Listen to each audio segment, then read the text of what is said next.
anak-anak, sebelum saya lanjutkan, saya absensi terlebih dahulu ya. Oke, nomor absen pertama. Hafsyah hadir? Hadir. Oke, Zahra? Hadir. Oke. Baik anak-anak, untuk meningkatkan jiwa nasionalis kita, adalah kita awali pagi hari dengan menyanyikan salah satu lagu nasional. Kepada anak-anak silakan berdiri semuanya.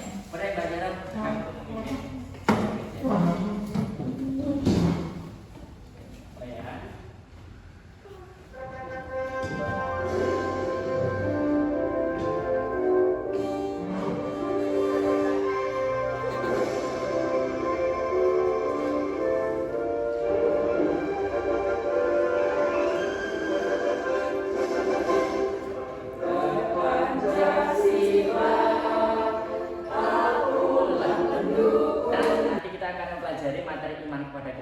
Tapi sebelumnya mari kita membaca salah satu ayat Al-Quran terlebih dahulu ya. Oke, nanti kita mulai dari ta'awud bersama-sama. Ya, bareng-bareng.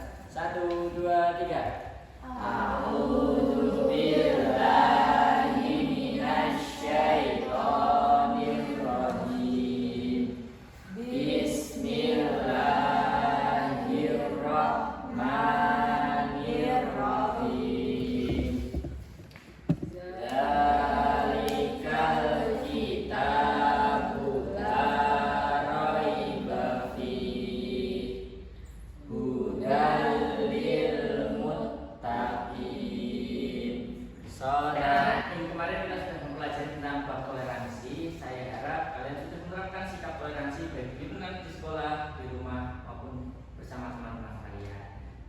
Untuk selanjutnya kita akan menceritakan tentang kepada kitab-kitab Allah. Sebelumnya Pak Taras mau tanya, tadi pagi sudahkah yang membaca Al-Quran? Sudah ya, alhamdulillah. Nah, terkait dengan kitab-kitab Allah di sini ada yang tahu nggak apa itu kitab Injil? Saya Pak. Ya, apa Pak kitab Injil? Kitab Injil diturunkan kepada Nabi Isa alaihissalam. Ya, benar ya. Oke, tepuk tangan dulu untuk temannya. Kita, maka kita akan mengadakan kesepakatan kelas ya. Oke, pada siapa yang ingin membaca kesepakatan kelas? Saya Pak. Oke, silakan Mbak, baca. Kesepakatan kelas, kami guru dan murid kelas 8 SMP Negeri 3 Karanganyar sepakat 1. Tepat waktu masuk dan keluar kelas. 2. Berdoa sebelum Jadwal belajar pada pagi hari ini ada 2. Yang pertama, peserta didik dapat menjelaskan pengertian iman kepada kitab-kitab Allah secara baik dan benar. Yang kedua, peserta didik menyebutkan nama kitab-kitab Allah dan Rasul pengerimanya secara benar. Oke, untuk selanjutnya anak-anak, sebelum kita masuk ke materi, kita akan melakukan tepuk rukun iman. Tepuk rukun iman. Rukun iman ada 6. Yang pertama, pada Allah. Yang kedua, malaikat. Yang ketiga, kitab Allah. Yang keempat, Rasulullah. Yang kelima, hari akhir. Yang keenam, qadar dan qadar. Oke, tepuk tangan. Tadi Pak Tara sudah menjelaskan sedikit tentang iman kepada kitab-kitab Allah. Untuk lebih menambah wawasan kalian dalam materi iman kepada kitab-kitab Allah, maka ini akan sedikit saya cuplikan sebuah video pembelajaran. Nanti setelah video pembelajaran selesai, nanti kita akan bahas bersama-sama, gitu ya. Assalamualaikum warahmatullahi wabarakatuh. Selamat datang di video pembelajaran PAI kelas 8 pada semester 1. Pada video yang pertama ini kita akan membahas tentang mengimani kitab-kitab Allah dan mencintai Al-Quran. Apa saja sih kitab-kitab tersebut dan bagaimana caranya dalam mengimaninya? Simak selengkapnya di sini ya.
sedikit menyimak video pembelajaran terkait iman kepada kitab-kitab Allah.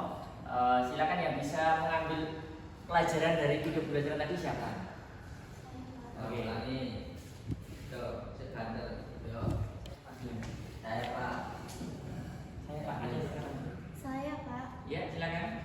Allah menurunkan kitab-kitab Allah sebagai petunjuk bagi umat manusia.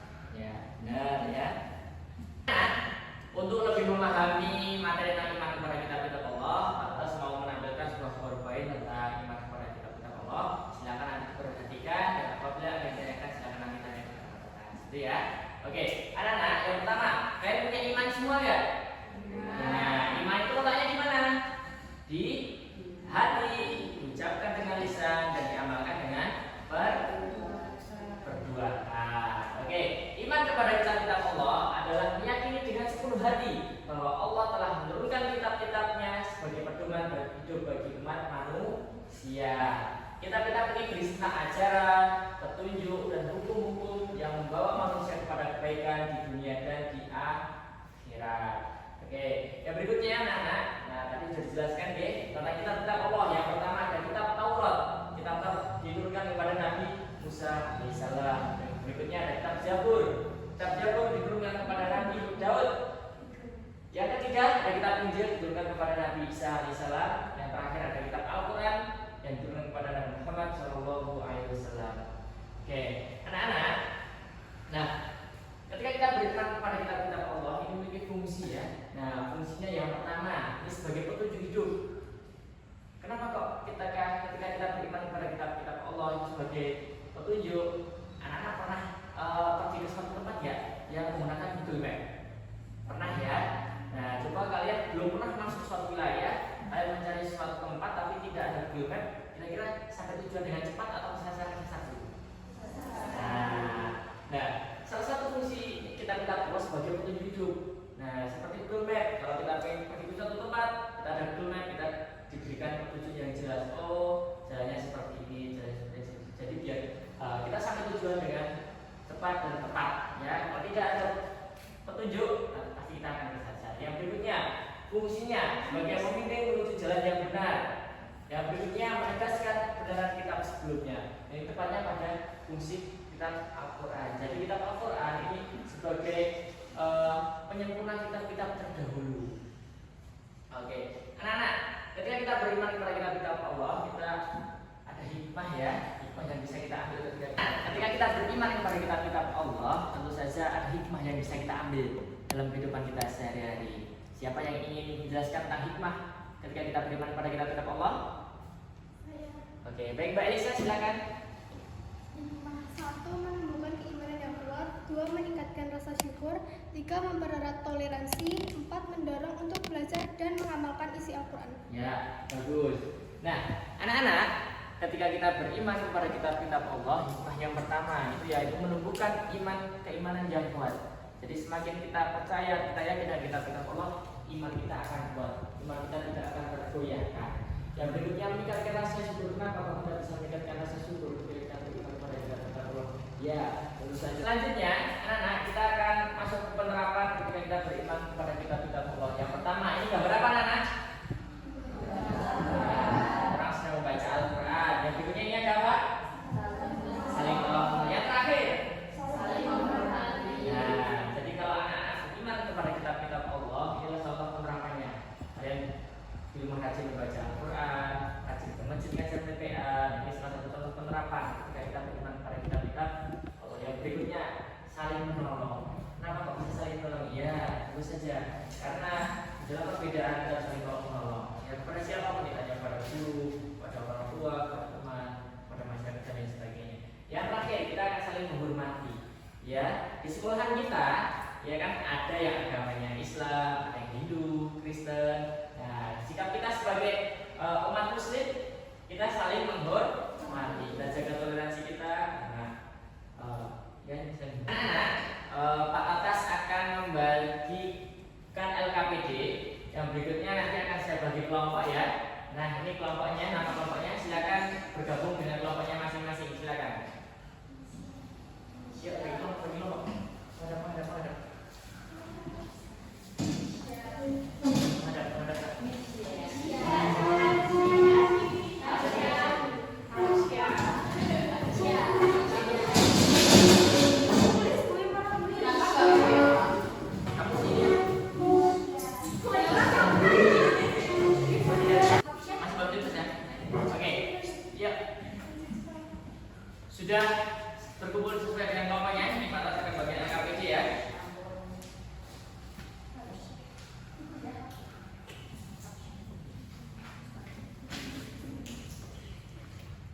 Silakan anak-anak berdiskusi dengan kelompoknya.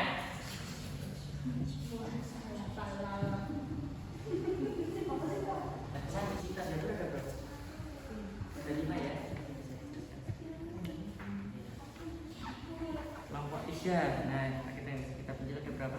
7. Sudah paham semua ya?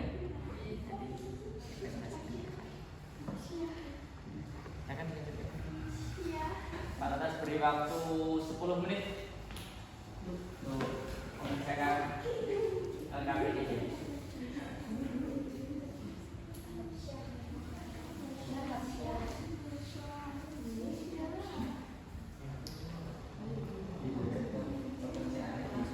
Seperti ini, kita mulai bareng-bareng. 1, 2, 3. 1, 2, 3, 4, 5. Oke, lebih cepat lagi. 1, 2, 3. Ya. 1, 2, 3, 4, 5. Jangan gini-gini malah gini. Oke, tepuk tangan untuk kita semuanya. Silakan kepada kelompok 1, kamu silakan untuk menyampaikan hasil diskusinya. Assalamualaikum warahmatullahi wabarakatuh. Waalaikumsalam warahmatullahi wabarakatuh. Di sini kelompok kita akan menerangkan tentang isi kitab Taurat. Berisi tentang perintah untuk menegaskan Allah Subhanahu wa taala, menghormati ayah ibu dan mensucikan hari Sabtu. Perintah menghormati kedua orang tua, larangan membunuh sesama manusia. Tepuk tangan untuk kelompok 1. Tadi kelompok 1 sudah mempresentasikan hasil diskusinya. Sekarang adakah kelompok yang lain ingin menanggapi dari kelompok 1? Oke, silakan Mbak Sela untuk menanggapinya. Apakah kitab Taurat relevan dengan kehidupan manusia di zaman modern ini? Oke, bisa dijawab kelompok 1? Meskipun kitab Taurat ditulis ribuan tahun lalu, nilai-nilai yang terkandung di dalamnya seperti keadilan, kasih sayang, penghormatan kepada orang tua, dan larangan berbuat jahat jadi tetap relevan. Nah, jadi tetap relevan ya? Ya, oke. Tepuk tangan untuk kelompok 1. Adakah tanggapan lagi? Tidak ya? Tidak. Sekarang kelompok 1 kami silakan untuk kembali.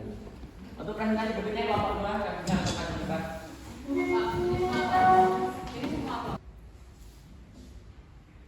Anak-anak, tadi kita sudah belajar tentang materi iman kepada kitab-kitab Allah. Kira-kira sudah paham semua ya? Sudah paham, alhamdulillah. Untuk mengetahui kemampuan kalian, seberapa jauh pemahaman kalian tentang iman kepada kitab-kitab Allah, kita akan melakukan penilaian sumatif ya, sumatif. Silakan HP-nya dikeluarkan, di scan barcode di depan.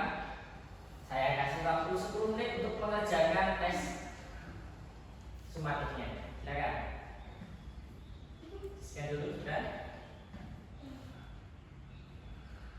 Silakan 10 menit dikerjakan.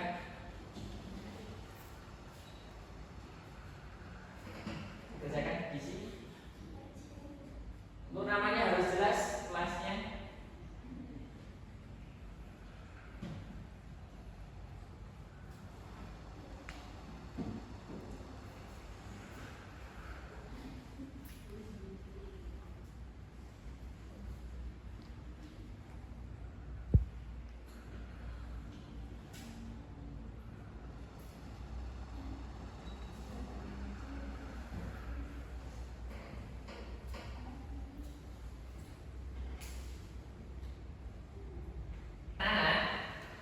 Waktu pengerjaan sudah habis ya. Ini waktunya Pak Atas untuk mengecek hasil pengerjaan kalian.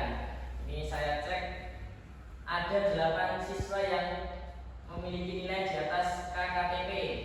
Nah, ini ada 1 siswa yang mendapatkan nilai di bawah KKTP, tapi tidak masalah ya. Nanti bagi siswa yang nilainya sudah bagus di atas KKTP, nanti akan melanjutkan materi berikutnya di penilaian, dan anak yang memiliki nilai di bawah KKTP nanti akan melakukan remedial, nanti dibimbing Pak Atas ya. Oke, anak-anak, kita sudah sampai di penghujung pembelajaran ya. Untuk selanjutnya kita akan merefleksikan pembelajaran kita pada pagi hari ini. Pembelajaran hari ini menyenangkan apa tidak anak-anak? Menyenangkan. Kenapa? Karena Ada SPP-nya. Yang berikutnya ada video ada video pembelajarannya. Yang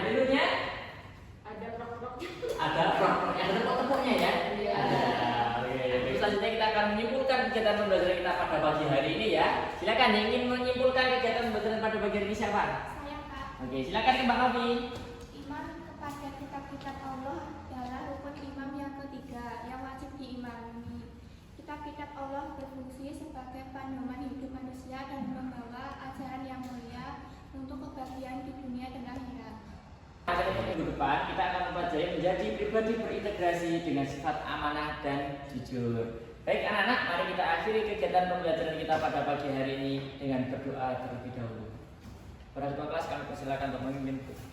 Di tempat duduk siap, gerak, berdoa mulai. Alhamdulillah.